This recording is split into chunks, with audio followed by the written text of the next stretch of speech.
Okay, I need you to stop whatever you are doing right now, because I just spent 2 nights on a private island, completely to myself. No other tourists, no hotel staff hovering around, just me, the ocean, and an embarrassing amount of coconut. And I paid less for it than most people spend on a Friday night dinner. I am talking $200, 2 nights, a private island, and honestly, it changed something in me. Not just the way I travel, but the way I think about what luxury actually means. And maybe, stay with me here, even the way I think about relationships. So grab something to drink, get comfortable, because we are going on a trip together.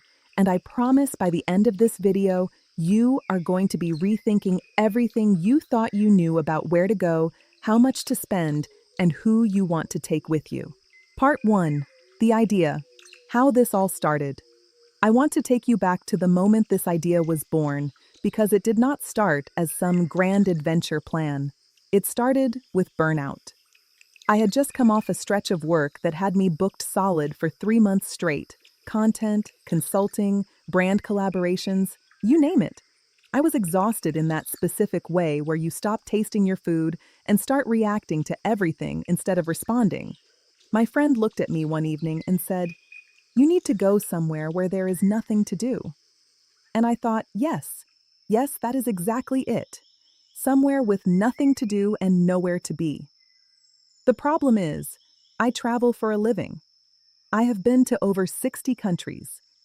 Somewhere with nothing to do sounds simple until you realize that the whole industry of travel is built around filling your itinerary. Excursions, transfers, check-in times, check-out times, restaurant reservations, sunrise hikes. I did not want any of it. I wanted quiet. I wanted water. I wanted to feel like I had the world to myself for at least 48 hours. So I did something I had never done before. Instead of searching for hotels or hostels or boutique resorts, I searched for private islands. Not to buy one, obviously, but to rent one. And what came up genuinely surprised me. There is an entire underground of incredibly affordable private island rentals scattered across the globe that nobody talks about because the phrase private island makes everyone assume it is out of reach. Let me tell you, it is not. Not if you know where to look. I spent about 2 weeks researching, cross-referencing, messaging local contacts, and triangulating the best options across different regions. What I found was a short list of places where you can rent a private island, sometimes including a basic structure to sleep in, sometimes with nothing but nature, for under $300 total, some even less. And the best part? Most of these places are not just cheap, they are genuinely, breathtakingly beautiful. The kind of beautiful that makes you question why you ever spent $400 a night at a resort with a swim-up bar when this was sitting here the whole time.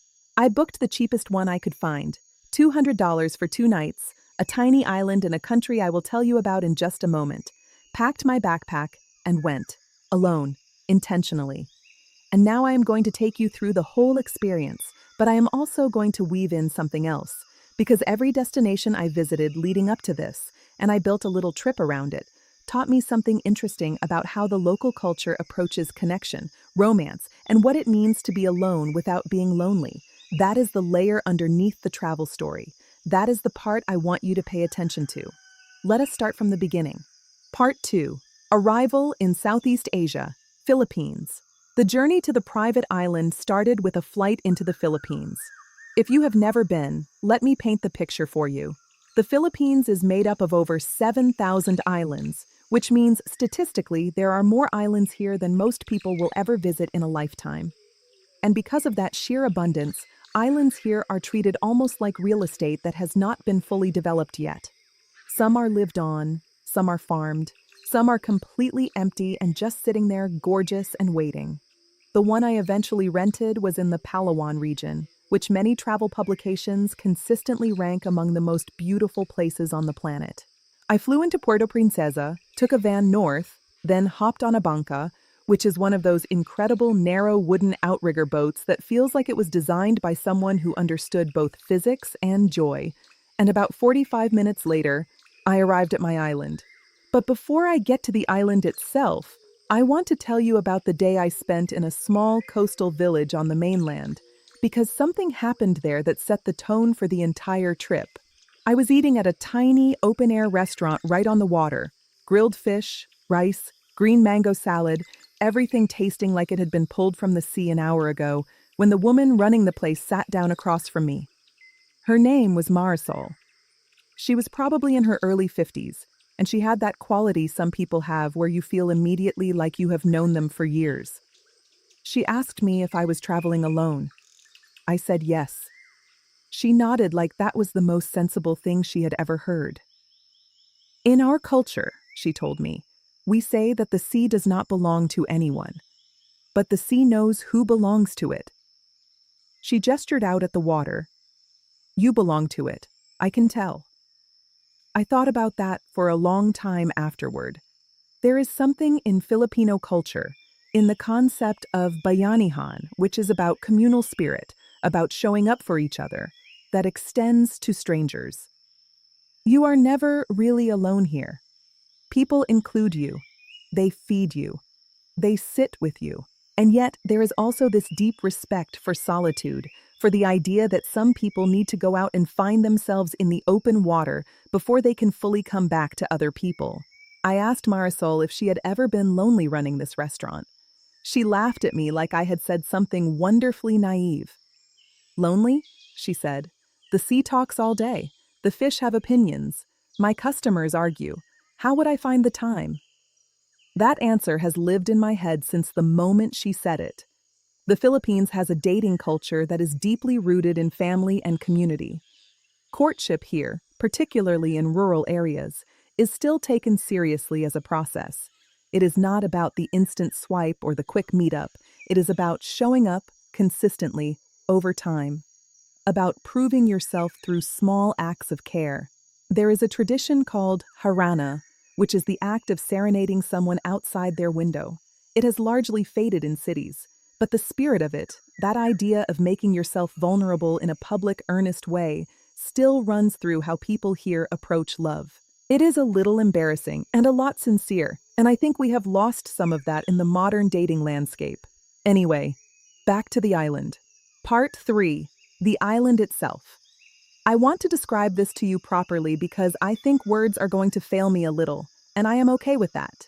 The island is small, maybe 300 meters across at its widest point. There is a nipa hut, a traditional bamboo and palm leaf structure, with a raised sleeping area, a small table, a mosquito net, and a battery-powered lamp.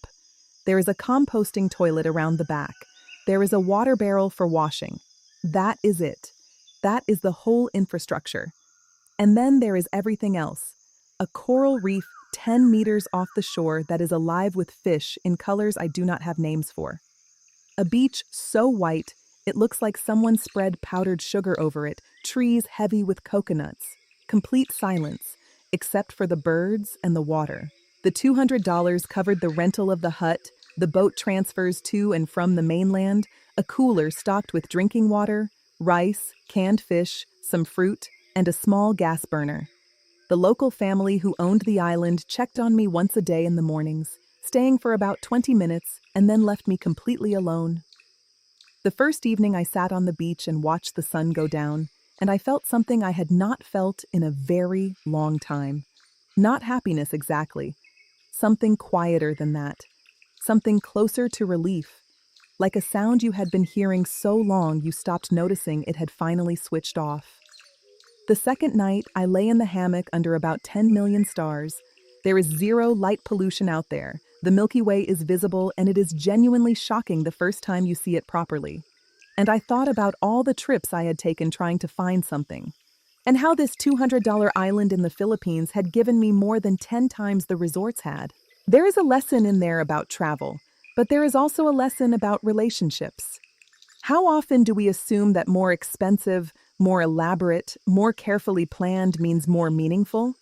How often do we confuse the cost of something with its value? I stayed 2 nights. I could have stayed a week.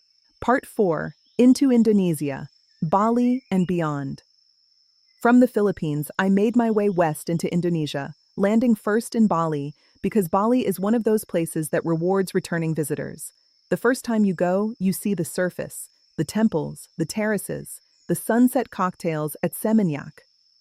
The second, third, fourth time, you start to understand what is underneath. Bali has become a cliché in travel circles, and I understand the exhaustion with it. But here is what I will say in its defense. There is a reason people keep coming back, and it is not the infinity pools. It is the Balinese people themselves, and specifically their relationship with time. In Bali, there is a concept called Sakala and Niskala, the seen world and the unseen world. Everything in Balinese life acknowledges both. The offerings you see on doorsteps every morning, those small woven palm leaf trays filled with flowers, rice, and incense, are not decorative. They are communication. They are acknowledgement that the visible world and the invisible world are always in conversation. I find this relevant to travel because so much of what changes when you visit a new place happens invisibly. You cannot always point to the moment you shifted, but something moves in you. And I find it relevant to relationships too, because so much of what holds two people together is invisible. It is not the big gestures. It is the 10,000 small ones, the offerings left out quietly every morning. I spent 4 days in Bali, and on the third day, I had a conversation with a young man named Wayan. Wayan is one of the 4 traditional Balinese names given in birth order, who was working as a guide at one of the water temples near Ubud. He had been engaged twice and had called it off both times. I asked him why. He was quiet for a moment and then he said, "My grandmother told me that you should only marry someone who makes the invisible world feel closer, not farther away." He smiled a little. I have not found that yet. I have been thinking about that as a dating filter ever since. From Bali, I took a short flight to the Gili Islands, which are technically part of the West Nusa Tenggara province, and are about as far from modern infrastructure as you can get while still having a beach bar. No cars, no motorbikes, just bicycles, horse carts, and your own 2 feet. The pace of life here has a biological effect on you. Within about 6 hours, your nervous system physically downshifts. Your shoulders drop. You stop reaching for your phone. The Gili Islands were not on my original itinerary, but a woman I met at a cafe in Ubud told me, "If you leave Indonesia without going to Gili Air specifically, you have made a mistake you will not forgive yourself for."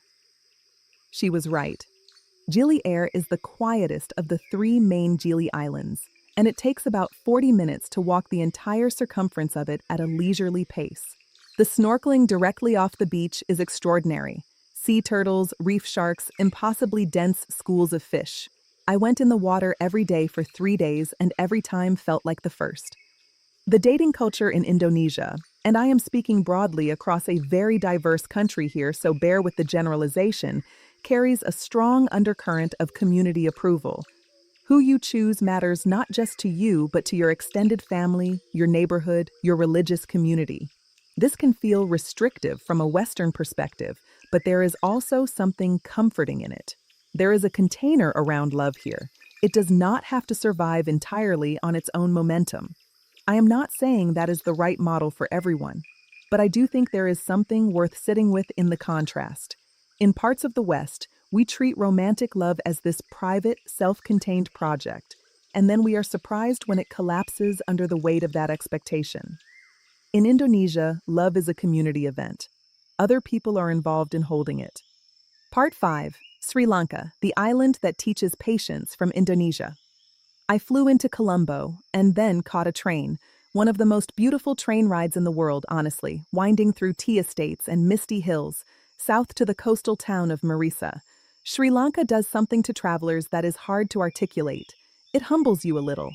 Everything happens on Sri Lanka time, which means roughly 40% slower than you expect, and at first this is frustrating and then it becomes the whole point. I want to tell you why Sri Lanka belongs in a video about private islands, even though the private island I rented was in the Philippines.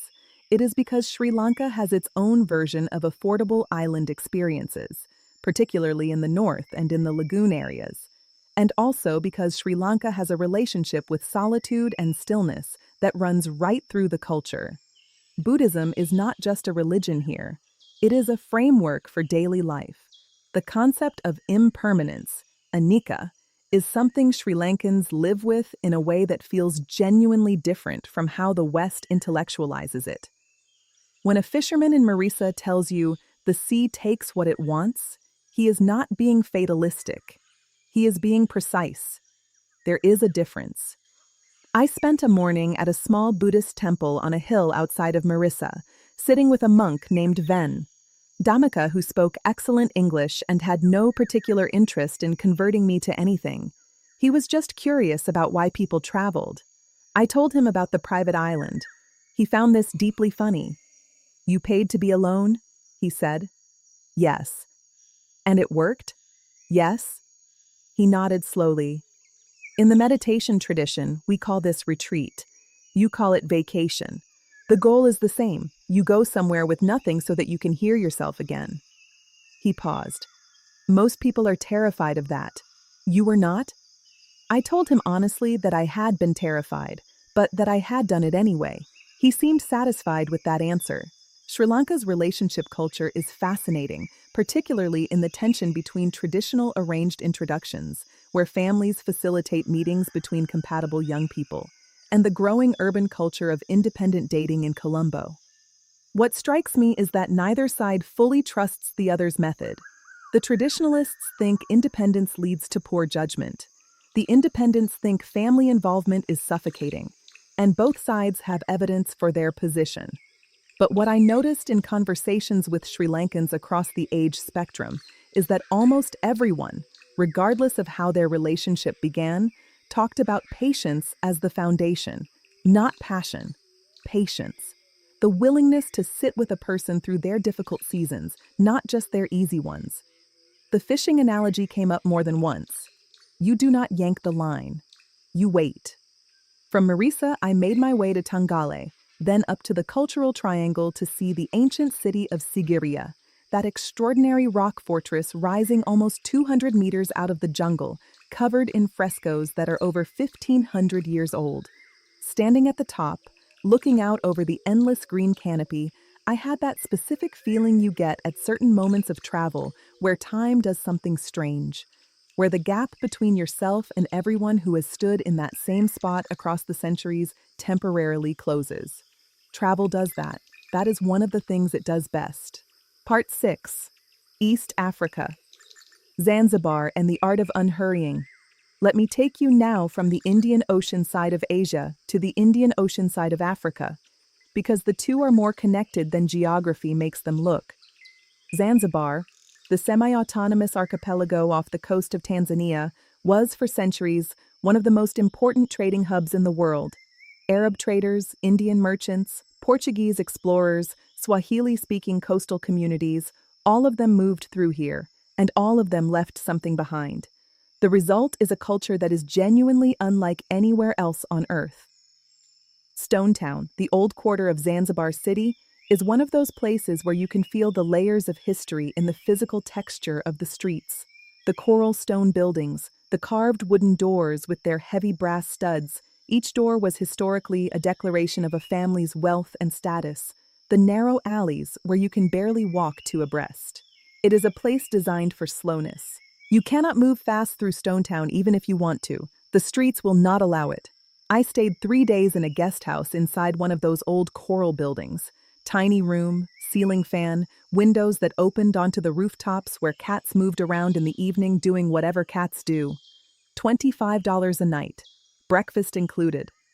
The family who ran it had been in the building for 4 generations. Now here is where Zanzibar connects back to the private island concept.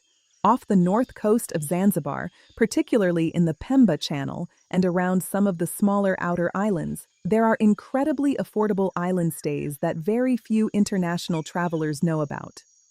Pemba Island in particular has a handful of dive operators who will set you up on a small private sandbank for a couple of nights at costs that seem impossible until you are actually there. I did not do the private island stay in Zanzibar. I had already done mine in the Philippines. But I spent a full day on a sandbank with nothing but a picnic and a snorkel, arranged by a local dhow operator for about $30. And I can tell you, the experience is indistinguishable from what you would pay hundreds of dollars more for at a resort just because of the branding. The Swahili concept of pole pole, pronounced pole pole, means slowly, slowly. It is not just a phrase, it is a philosophy.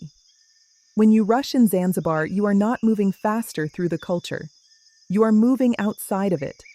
The place will simply wait for you to slow down, and then it will show itself. I had a long conversation on the beach one evening with a young Zanzibari man named Rashid who sold spices in Stonetown's market, and, in the evenings, played tarab music, the beautiful, lush, Arabic-influenced musical tradition of the East African coast, with a small group of friends. He was 26 and not married, which he said caused his mother daily distress. "She wants me settled," he said, laughing. "But how can I be settled? I have not seen what I need to see yet." I asked him what he needed to see. He thought for a long time. "I need to see enough of the world that when I come home and stay, I am staying because I choose it, not because I am afraid." That sentence. I wrote it down the moment I got back to my room, because I think that is also the answer to why some relationships feel like cages and others feel like choices. It is not the structure of the relationship that differs. It is the internal state of the person inside it. People who have not yet given themselves permission to be alone, to go out and explore, to know what they want from solitude, those people do not bring their fullest self into partnership. They bring their fear, and fear makes a terrible foundation. The spice tour I did the following morning, touring the clove and nutmeg and vanilla plantations in the island's interior, gave me a new way of thinking about this. A spice, a guide explained, has no flavor to offer until something happens to it. Cinnamon is just bark until it is broken. Cardamom is just a pod. The flavor is released through process, through pressure, through time. People are the same, I think. Part 7. Central America, Belize and the second cheapest private island option.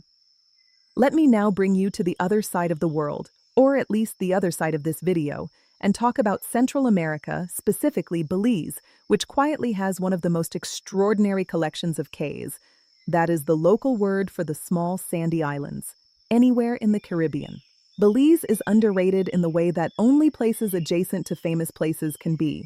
It sits between Mexico and Guatemala. It has the second largest barrier reef in the world. It has Mayan ruins in the jungle, and it has a relaxed English-speaking culture that makes it incredibly easy to navigate. And yet, compared to neighboring Mexico or Costa Rica, it receives a fraction of the tourist traffic. That gap between what Belize offers and how many people know about it is exactly where the opportunity lives. I flew into Belize City and took a small charter flight, 25 minutes, tiny propeller plane, stunning views of the reef below, to Placencia, a narrow peninsula on the southern coast. Placencia is the kind of town that rewards people who can be bored productively. There is not much to do in the traditional tourist sense, and that is precisely the point. You wake up, you have breakfast at one of the dock restaurants, you go swimming, you read, you watch the pelicans. Time moves differently here. From Placencia, I took a water taxi out to one of the smaller cays. I am not going to name it specifically because I do not want to be responsible for ruining it, where a local family rents out a one-room wooden cabin on their private cay for $150 a night, including meals. That is not the $200 total deal I found in the Philippines, but for the Caribbean, it is extraordinarily affordable. Most private island experiences in this region start at $800 a night and climb quickly into the thousands. What I found on that cay was something different from the Philippines experience, but equally powerful. In the Philippines, the isolation felt oceanic, vast and open, the horizon in every direction. In Belize, the cay was surrounded by mangroves on one side and reef on the other, and the feeling was more intimate, more enclosed, like being held rather than released. The woman who cooked my meals was named Dolores, and she was maybe 60 years old with an opinion about everything and absolutely no hesitation in sharing it. She told me on the first evening that she had been married for 38 years to the same man, who was currently on the mainland visiting his sister. "Do you miss him?" I asked. She thought about this seriously. "Yes and no," she said. "I miss the weight of him in the house. Not him exactly. The weight, the presence. When he is gone, the house is too light." She stirred something on the stove. But I also breathe a little different when he is not here. Both things are true.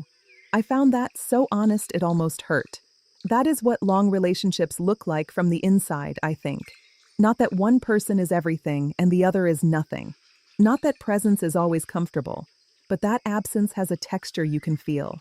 That someone becomes so woven into the fabric of your daily life that when they are gone, the room itself notices. The snorkeling off the kai was some of the best I have ever done. Nurse sharks sleeping on the sandy bottom, eagle rays gliding past, lobsters walking around like they owned the place, which I suppose they did. I spent probably 6 hours in the water across 2 days and emerged from each session feeling chemically reset, the way physical exhaustion from something joyful is completely different from the exhaustion of stress. Belize also has an interesting dating culture shaped by its extraordinary ethnic diversity. There are Creole communities, Garifuna communities, Mayan communities, Mennonite communities, and a significant Central American mestizo population, all living within a tiny country, all with their own traditions around courtship and marriage. What strikes me is how little conflict there is between them, relatively speaking, and how much cultural borrowing happens. Garifuna drumming at a Creole wedding, Maya embroidery in a Mennonite household. Belize functions as a living argument against the idea that cultural identity requires exclusivity. There is something in that for relationships, too. The most interesting people I know are people who have borrowed liberally from different ways of being. They do not belong entirely to one tradition. They are composites, and their composite nature makes them more interesting to be around. Part 8. Greece. The islands that started it all. Let me now take you to the place that, in many ways, started the human obsession with islands as destinations of escape and fantasy. Greece, and specifically the smaller islands that most visitors never reach. Everyone knows Santorini. Everyone knows Mykonos. They are extraordinary, and I have been to both and loved them. But the conversation I want to have is about the islands that are not on the cover of every travel magazine. Places like Folegandros, Ikaria, Tilos, Halki, small islands with populations measured in the hundreds, where the ferry comes a few times a week and the internet is unreliable and the taverna owner will remember your name by your second dinner. These islands are affordable in a way that surprises people who have only experienced the famous ones. On Folegandros, for example, you can rent a small room with a sea view for 30 or 40 euros a night in shoulder season. On Ikaria, which is one of the so-called blue zones, places in the world where people regularly live past 100, the pace of life is so deliberately slow that the island has been described as a place where time is broken, and not unpleasantly. I spent time on both. On Folegandros, I walked the cliff path from Cora to Ano Maria and back. About 4 hours of walking through abandoned windmills and wild thyme and views that made me stop every few minutes to just stand and look.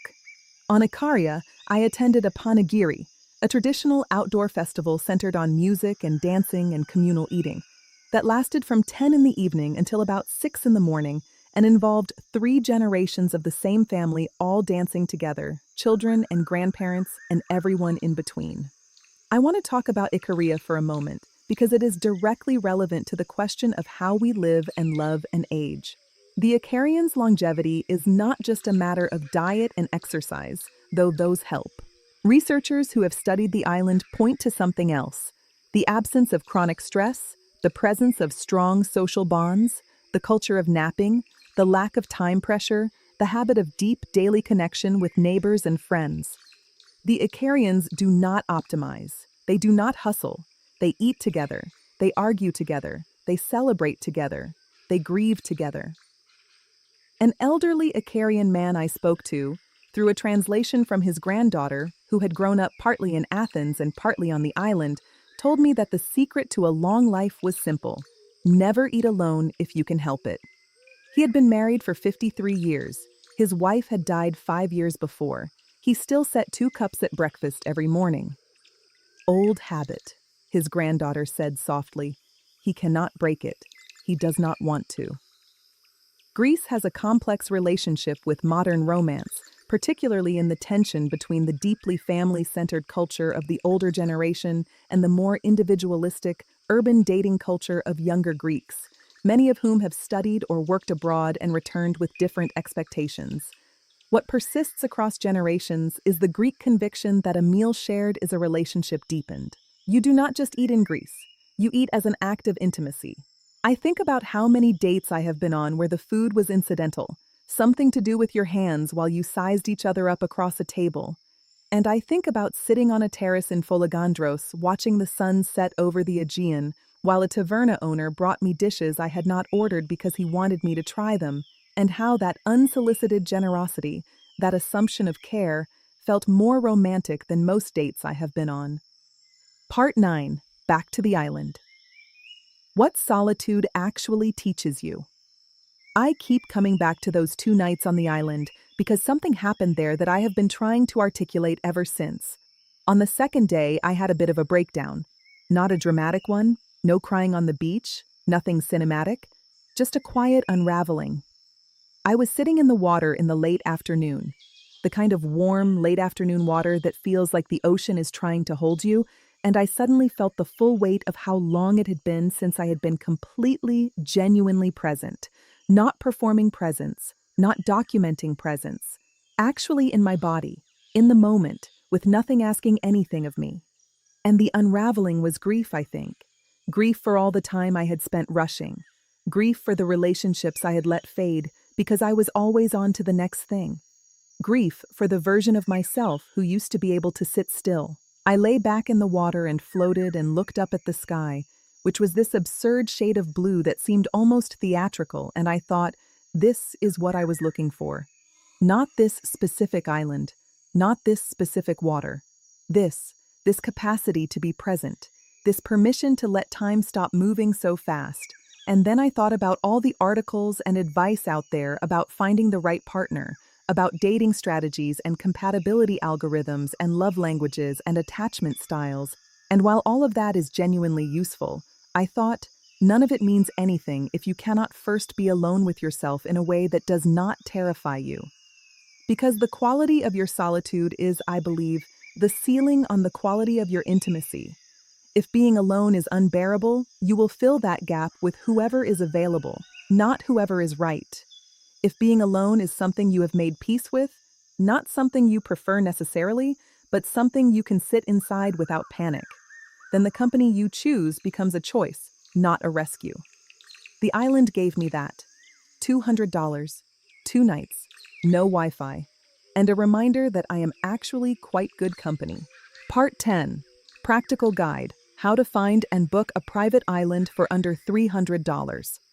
All right, let us get practical, because I know that is why some of you are here and you have been very patient. Here is what I learned from actually doing this research. The first thing to understand is that private island exists on a spectrum. At the top end, you have full-service luxury islands with staff and restaurants and villa suites. Those cost thousands per night and are extraordinary if you can afford them. But at the bottom end, which is where we are operating, a private island is simply an island that no one else is staying on at the same time as you. The infrastructure can be minimal. That is part of the charm. The regions with the most affordable private island options are, in my research, Southeast Asia, specifically the Philippines and parts of Indonesia. East Africa, specifically Zanzibar and the outer Mozambique coast. Central America, specifically Belize and parts of Panama, and the Pacific, specifically Fiji and Vanuatu. The Philippines is unbeatable in terms of sheer number of options at the lowest price points. The key is to avoid booking through international platforms, which add significant markup, and instead to contact local tourism offices or local boating operators directly.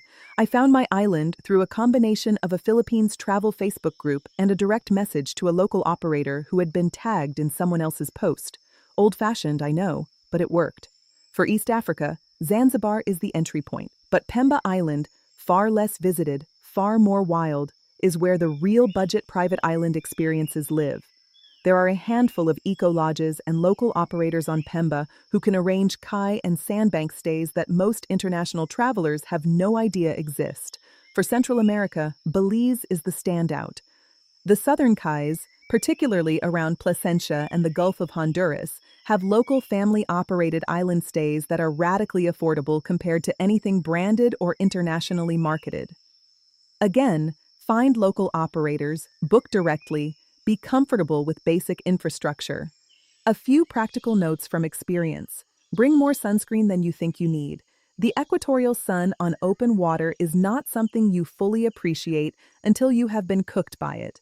Bring a book or three. You will actually read them, possibly for the first time in years.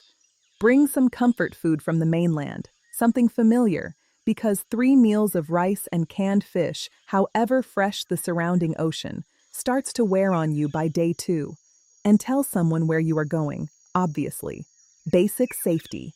Someone should know your location, even if it is just a note on your phone shared with a friend. The experience works best when you commit to the disconnection.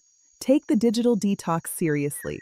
The Wi-Fi will not work anyway in most of these places, but the commitment to not finding ways around that is important. The whole point is to create enough space for something to surface in you that the noise was covering up. Part 11. What travel teaches you about love. I do this for a living.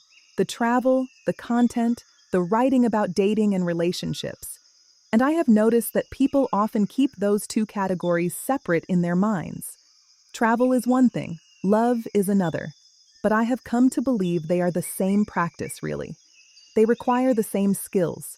Both require you to show up somewhere unfamiliar and choose to be curious instead of afraid. Both ask you to let go of your expectations about how things are supposed to go and pay attention to how they are actually going. Both reward patience and punish rigidity.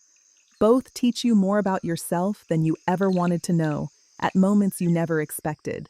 Every country I visited on this trip showed me a different facet of how human beings approach the question of connection. The Philippines showed me earnest vulnerability. Indonesia showed me that love supported by community is structurally stronger. Sri Lanka showed me patience as the foundational love language. Zanzibar showed me that slowing down is not a choice you make once. It is a practice, daily, like the morning offerings in Bali. Greece showed me that intimacy is built at the table, in the meal, in the unhurried sharing of food and time. And the private island, that ridiculous, beautiful $200 private island, showed me that you have to be willing to be alone with yourself before you can truly be present with someone else. Not alone forever. Not alone as a lifestyle, unless that is genuinely what you want. But alone enough. Alone long enough to remember who you are when no one is watching and nothing is being asked of you. Alone enough to know what you actually want, as opposed to what you have been performing wanting. The most magnetic people I have ever met, in dating contexts and otherwise, are people who have that quality. They are comfortable in their own company. They have been somewhere interior and come back. They are choosing you, actively, not defaulting to you out of loneliness. And you can feel the difference. That is the travel equivalent of standing at the top of Sigiriya, looking out over the jungle, and understanding what you are choosing to go back down to. The view from outside makes the return more conscious, more deliberate, more yours. Part 12. The Return. And what came after I came home from this trip in a different state than I left it. Not radically, visibly transformed. I was not walking around radiating enlightenment. I still got annoyed by slow Wi-Fi and bad coffee. But there was something quieter underneath the usual noise. Something more settled. I had a date the week after I got back, with someone I had been talking to for a while but kept canceling on, and I showed up differently than I would have before the trip. I was not trying to figure out where it was going before it had gone anywhere. I was not performing the version of myself I thought he would like. I was just there, present, curious. Actually listening instead of preparing my next sentence while he spoke. He noticed. He said, "You seem different tonight. Good different. Like you just got back from somewhere far away." And I told him I had. And then I told him about the island. And something about that story, the $200, the nipa hut, the billion stars, the complete absence of anything to do but be alive, made him look at me with genuine interest, and something in me opened toward that interest instead of deflecting it. We had a very good evening. I am not going to tell you how it ended, because some things should stay private, but I will say that the island had something to do with it. Conclusion. So here is what I want to leave you with. Go somewhere. Not somewhere expensive, not somewhere impressive, not somewhere you can caption beautifully. Somewhere real. Somewhere that costs less than you think it should. Somewhere that asks more of you than a minibar and a turn-down service. Somewhere that gives you nothing to do. Because in the space of nothing to do, something happens. And whatever that something is for you, it is worth finding. The private island was $200. 2 nights. No phone signal. And somehow it was the best investment I have made in myself in years. If you want the specific details on where to look and how to book, everything is in the description. And if you have done something like this, rented something cheap and wild and remote and come back changed, tell me in the comments. I read everyone. See you on the next one.